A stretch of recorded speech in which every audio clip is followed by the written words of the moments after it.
Section 13. Do you now, then, only observe, friend Erasmus, to what that most moderate and most peace-loving theology of yours would lead us? You call us off and forbid our endeavouring to know the prescience of God and the necessity that lies on men and things, and counsel us to leave such things and to avoid and disregard them.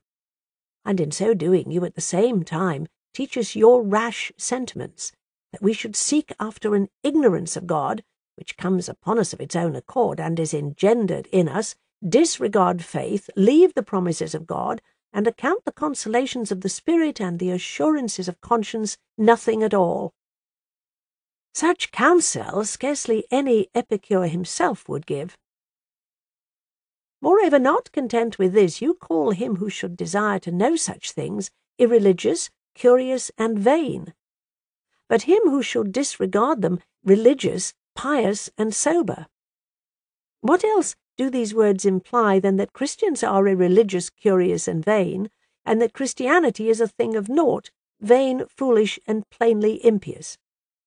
Here again, therefore, while you wish by all means to deter us from temerity, running, as fools always do, directly into the contrary, you teach nothing but the greatest temerity, impiety, and perdition. Do you not see, then, that in this part your book is so impious, blasphemous, and sacrilegious, that its like is not anywhere to be found?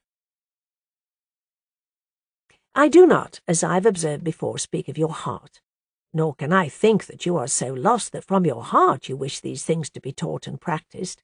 But I would show you what enormities that man must be compelled unknowingly to broach, who undertakes to support a bad cause. And moreover, what it is to run against divine things and truths, when in mere compliance with others and against our own conscience we assume a strange character and act upon a strange stage. It is neither a game nor a jest to undertake to teach the sacred truths of godliness, for it is very easy here to meet with that fall which James speaks of, he that offendeth in one point is guilty of all. James chapter 2, verse 10. For when we begin to be in the least degree disposed to trifle, and not to hold the sacred truths in due reverence, we are soon involved in impieties and overwhelmed with blasphemies, as it has happened to you here, Erasmus. May the Lord pardon and have mercy upon you. That the sophists have given birth to such numbers of reasoning questions upon these subjects, and have intermingled with them many unprofitable things, many of which you mention, I know and confess as well as you, and I've inveighed against them much more than you have. But you act with imprudence and rashness when you liken the purity of the sacred truths unto the profane and foolish questions of the impious, and mingle and confound it with them. They have defiled the gold with dung and changed the good colour. Lamentations, chapter 4, verse 1, as Jeremiah saith. But the gold is not to be compared unto and cast away with the dung, as you do it. The gold must be wrested from them, and the pure Scripture separated from their dregs and filth, which it has ever been my aim to do, that the divine truths may be looked upon in one light, and the trifles of these men in another. But it ought not to be considered of any service to us that nothing has been effected by these questions, but their causing us to favour them less with the whole current of our approbation, if nevertheless we still desire to be wiser than we ought. The question with us is not how much the sophists have effected by their reasonings, but how we may become good men and Christians. Nor ought you to impute it to the Christian doctrine that the impious do evil. That is nothing to the purpose. You may speak of that somewhere else, and spare your paper here. Section 14.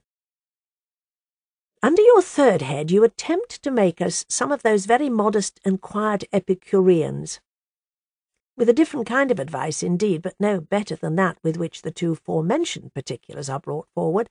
Some things, you say, are of that nature that, although they are true in themselves and might be known, yet it would not be prudent to prostitute them to the ears of everyone. Here again, according to your custom, you mingle and confound everything, to bring the sacred things down to a level with the profane, without making any distinction whatever, again falling into the contempt of and doing an injury to God. As I've said before, Those things which are either found in the sacred writings or may be proved by them are not only plain but wholesome, and therefore may be, nay, ought to be, spread abroad, learnt, and known. So that your saying that they ought not to be prostituted to the ears of everyone is false, if that is you speak of those things which are in the Scripture.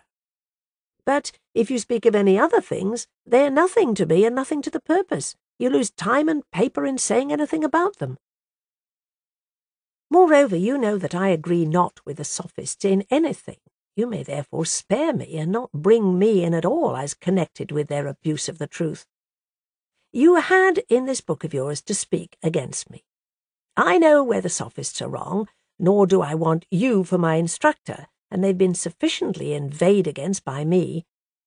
This therefore I wish to be observed once for all, whenever you shall bring me in with the sophists and disparage my side of the subject by their madness, for you do me an injury, and that you know very well.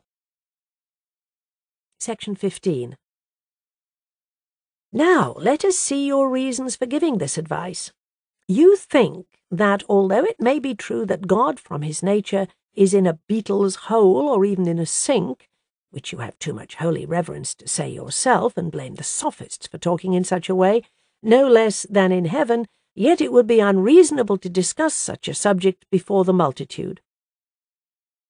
First of all, let them talk thus who can talk thus. We do not here argue concerning what are facts in men, but concerning justice and law, not that we may live, but that we may live as we ought. Who among us lives and acts rightly? But justice and the doctrine of the law are not therefore condemned, but rather they condemn us. You fetch from afar these irrelevant things, and scrape together many such from all quarters, because you cannot get over this one point, the prescience of God, and since you cannot overthrow it in any way, you want in the meantime to tire out the reader with a multiplicity of empty observation. But of this no more. Let us return to the point. What then is your intention in observing that there are some things which ought not to be spoken of openly? Do you mean to enumerate the subject of free will among those things? If you do, the whole that I've just said concerning the necessity of knowing what free will is will turn round upon you. Moreover, if so, why do you not keep to your own principles and have nothing to do with your diatribe?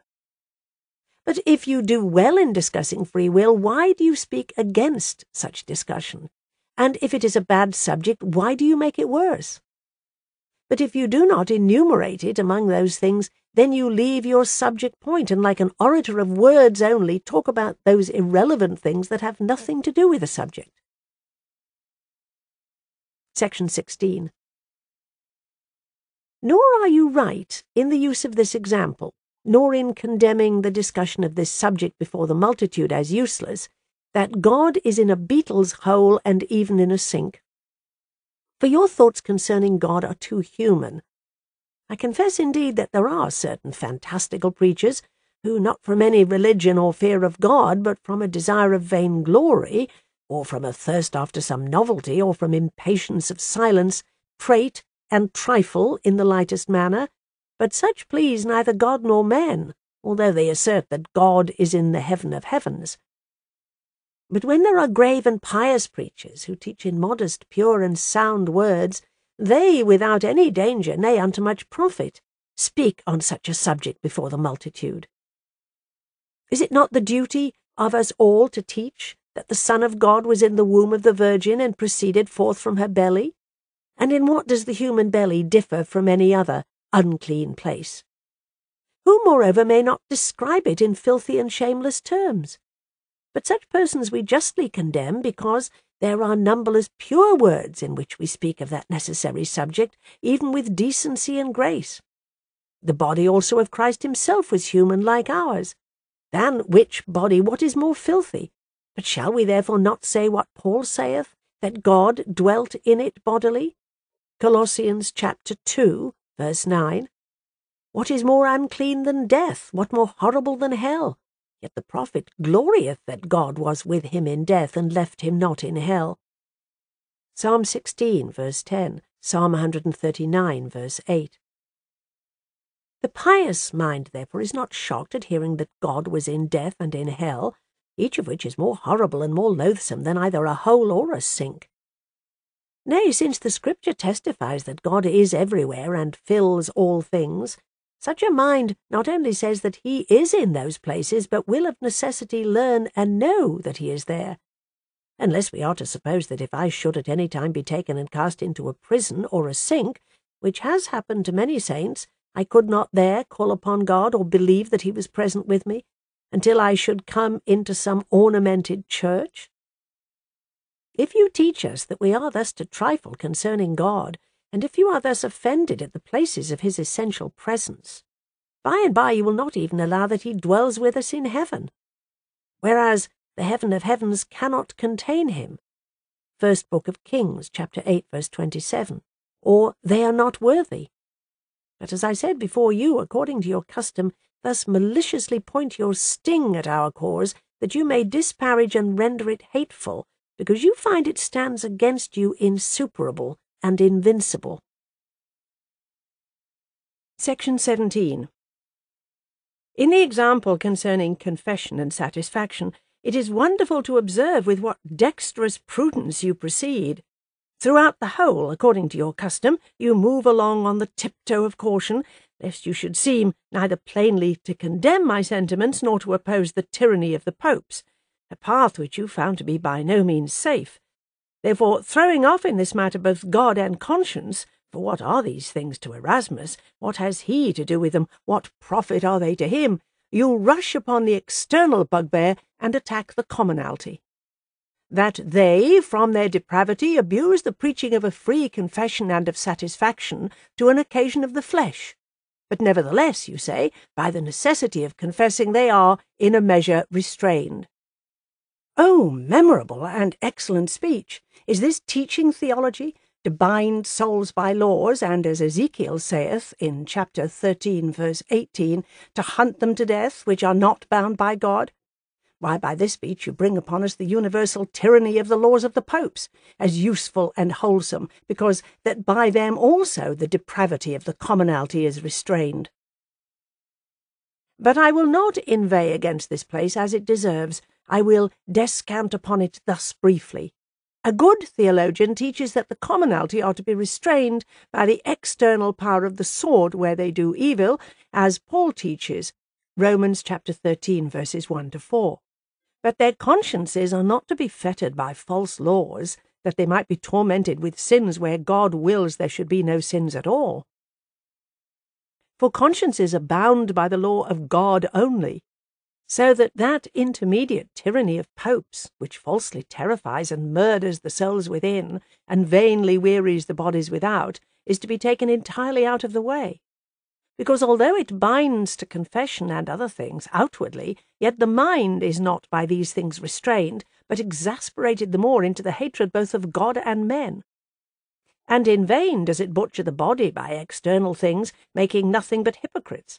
So that tyrants, with laws of this kind, are nothing else but ravening wolves, robbers, and plunderers of souls. And yet you, an excellent counsellor of souls, recommend these to us again. That is, you are an advocate for these most barbarous soul-murderers, who fill the world with hypocrites, and with such as blaspheme God and hate him in their hearts, in order that they may restrain them a little from outward sin. As though there were no other way of restraining, which makes no hypocrites and is wrought without any destroying of consciences.